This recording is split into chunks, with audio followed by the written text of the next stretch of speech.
Primary TET Nadia পর্যন্ত যে interview হয়েছিল সেখানে আমরা দেখেছিলাম যে একটা ক্যান্ডিডেট তাকে শুধুমাত্র একটাই টিচিং ডেমনস্ট্রেশন করতে বলা হয়েছে এমনটা না।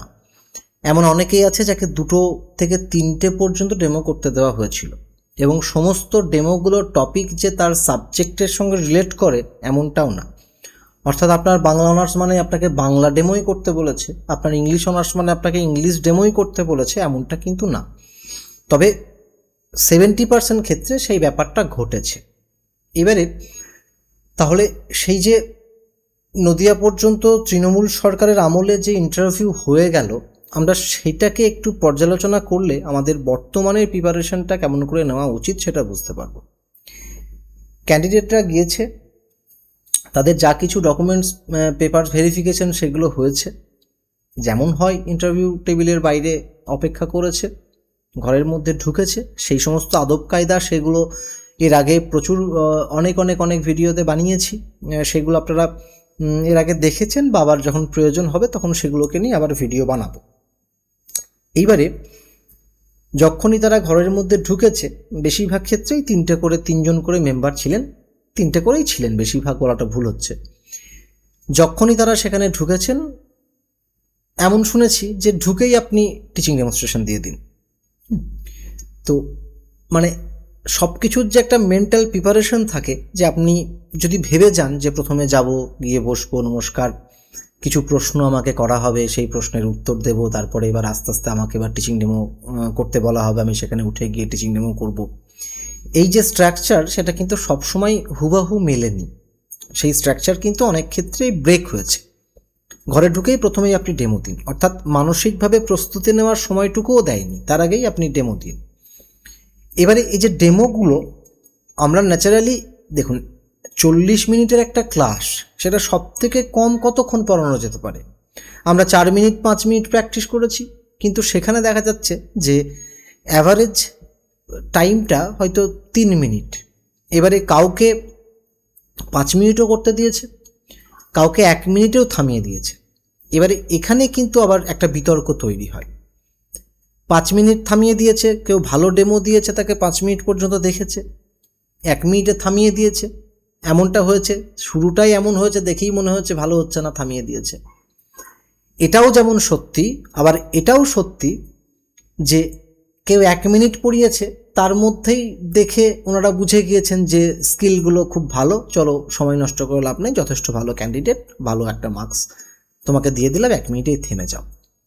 আবার এরম হতে পারে যে কাউকে 5 মিনিট ধরে সুযোগ দিয়েছে, তো 5 মিনিটেও সে নিজেকে প্রমাণ করতে পারেনি যে আমি একজন ভালো শিক্ষক শিক্ষিকা, আমার মধ্যে স্কিলগুলো আছে, তাই 5 মিনিট দেখে তাকে শেষ পর্যন্ত রিজেক্ট করেছে বা কম নাম্বার দিয়েছে।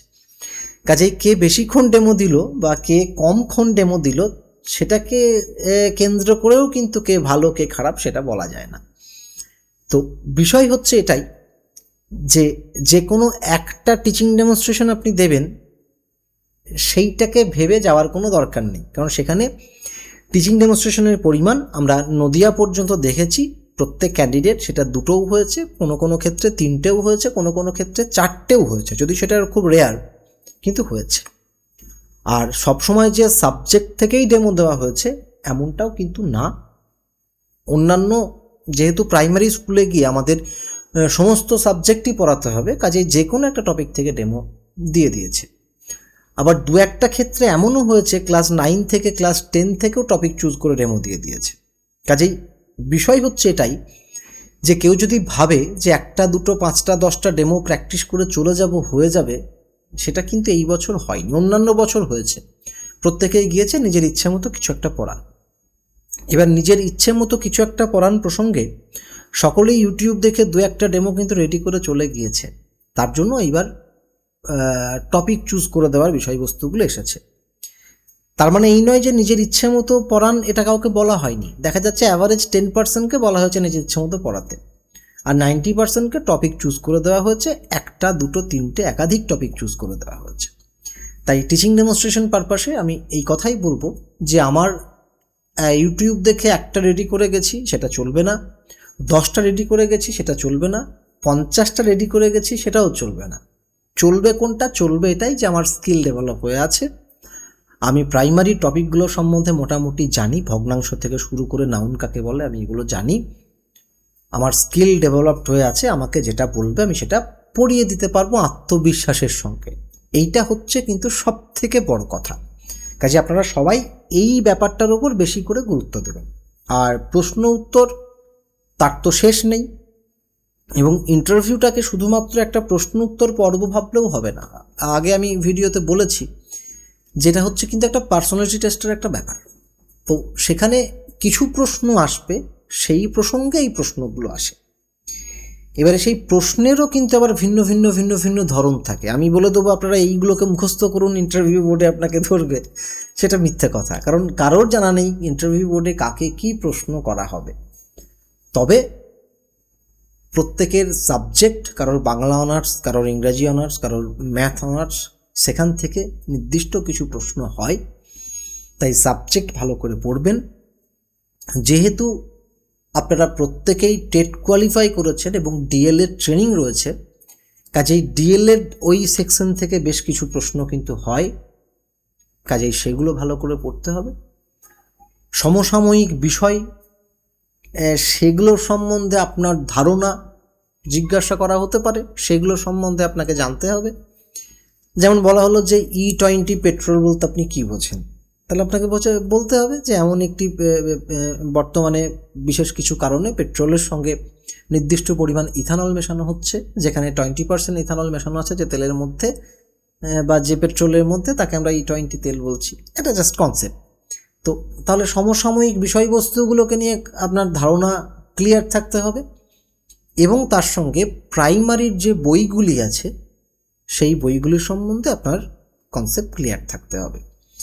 এবার বলে দিলাম মুখে খুব সহজ যে এই থাকতে হবে, ওই থাকতে হবে, হ্যান থাকতে হবে, ত্যান থাকতে হবে, কিন্তু এই স্টাডি মেটেরিয়ালগুলো জোগাড় করে সেগুলোকে মুখস্থ করা, এবং শুধু মুখস্থই তো নয়, আপনি তো গিয়ে লিখবেন না, বলতে হবে।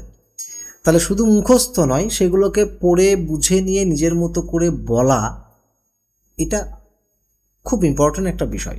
এর প্র্যাকটিসটা, অনেকেই আছেন শুধু বাড়িতে নোট পড়ছেন, কিন্তু বিশ্বাস করুন নোট পড়ে সব কিছু পারা যাবে না। পারফর্ম করতে হবে, প্র্যাকটিস করতে হবে, এটা কিন্তু মোস্ট ইম্পর্ট্যান্ট। এটা অবশ্যই ইন্টারভিউ প্রিপারেশনের সময় মাথায় রাখবেন যে আমাকে মুখে বলতে হবে।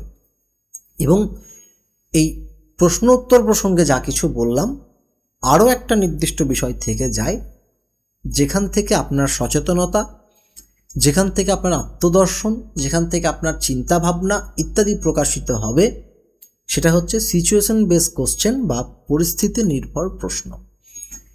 এবারে এই যে প্রশ্নগুলো, সেই প্রশ্নের কোনো নির্দিষ্ট উত্তর হয় না। কোনো একটা অ্যান্সারকে এইটাই সঠিক আমি কোনোদিন বলতে পারবো না, হয় না এরকম। আপনাকে একটা নির্দিষ্ট প্রেক্ষিতকে মাথায় রেখে গুছিয়ে গুছিয়ে সুন্দর করে বলতে হবে, যাতে সেই কথাগুলো যে বা যিনি শুনছেন তিনি যেন মন দিয়ে শোনেন, তার অ্যাটেনশনকে ধরে রাখতে হবে। এটাই হচ্ছে পরিস্থিতি নির্ভর প্রশ্নের সবথেকে বড় কথা।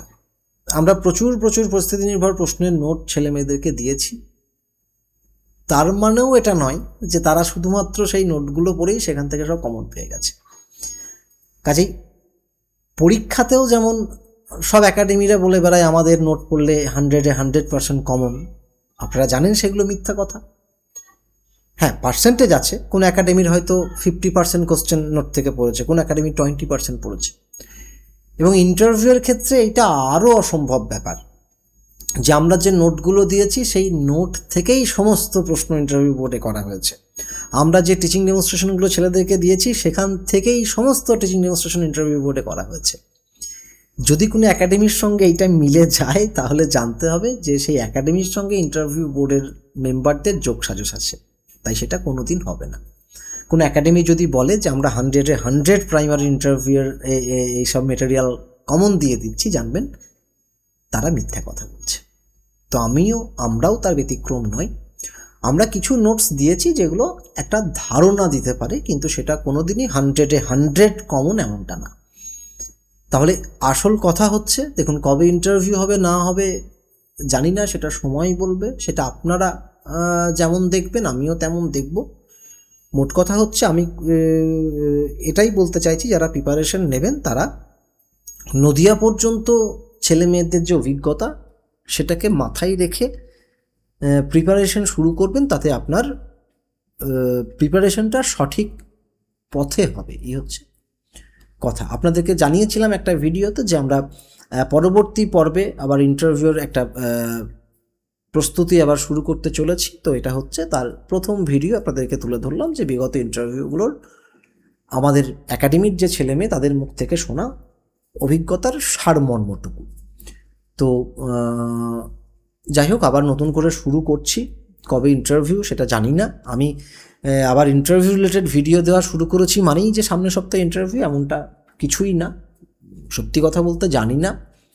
এবার দেখুন একটা বিষয়, যে সেপ্টেম্বর মাসের 5 তারিখ থেকে ইন্টারভিউ যদি বলা হয়, তাহলে আপনার হাতে কতদিন সময় আছে? আর 10 দিন সময় আছে।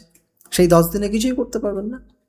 তাই মুখ্যমন্ত্রী যেহেতু বলেছেন যে সেপ্টেম্বর মাস থেকে পরবর্তী প্রসেসগুলো শুরু হবে, কাজে সেটাকে মাথায় রেখে তো আর বিজ্ঞপ্তি বেরোনোর দিন থেকে প্রিপারেশন নিলে হবে না, তার কিছুটা হলেও আগে থেকে নিতে হবে। আপনারা জানি দীর্ঘদিন ধরে নিচ্ছেন, মাঝে এগুলো বন্ধ হয়ে গেছে। তো সেই বন্ধ হয়ে যাওয়া বিষয়টা যাতে আবার সচল হয়ে যায়, তার জন্য আমরা নন্দী একাডেমির পক্ষ থেকে আবার এই ক্লাসগুলোকে শুরু করলাম। তো একের পর এক ক্লাস আসতে থাকবে, আপনারা দেখবেন। নতুন হলে চ্যানেলটিকে সাবস্ক্রাইব করবেন। দেখা হচ্ছে অন্য কোনো এক ভিডিওতে, অন্য কোনো একদিন। ততক্ষণের জন্য আপনার এই বন্ধু বিশ্বদীপ নন্দীকে বিদায় দিন।